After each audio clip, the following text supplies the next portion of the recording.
केरवा के पतावा पे न्योता पे ठवानी न्योता करीना स्वीकार जी। हाँ लिहिनाया रख मोर आदित्य गोसाइया परती के सुन ली पुकार जी।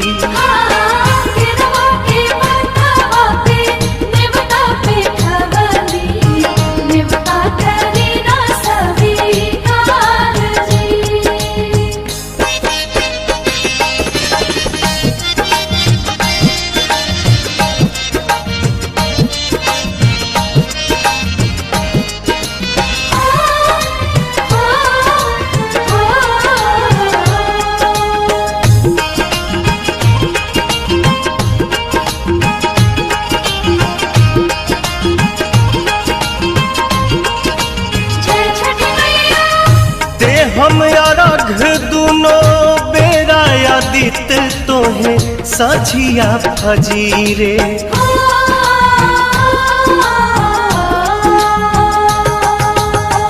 दूसरा अरघ देके मानव आशीष आके गंगा के तीरे। दिन के सहैया रौवे रोग हरैया जी रौवे से जग में जोर जी। हाँ केरवा के पतावा पे न्योता पे ठवानी न्योता करीना स्वीकार जी।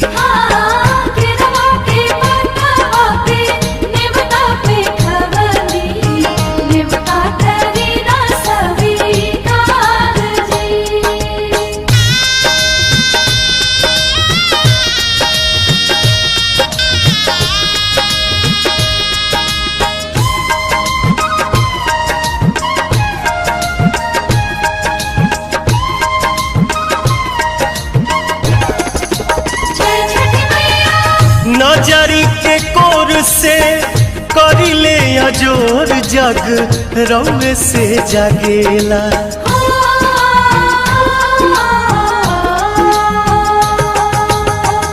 रौवे से रात होला रौवे से दिन काल चक्र चलेला।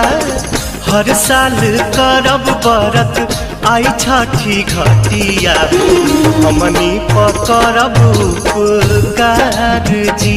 हाँ लिहिनाया रघ मोर आदित्य गोसाइया परती के सुन ली पुकार जी।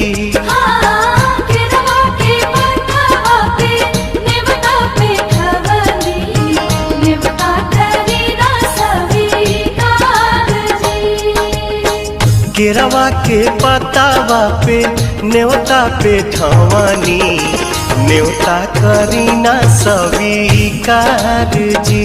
हाँ लिहिनाया रघ मोर आदित्य गोसाइया परती के सुन ली पुकार जी।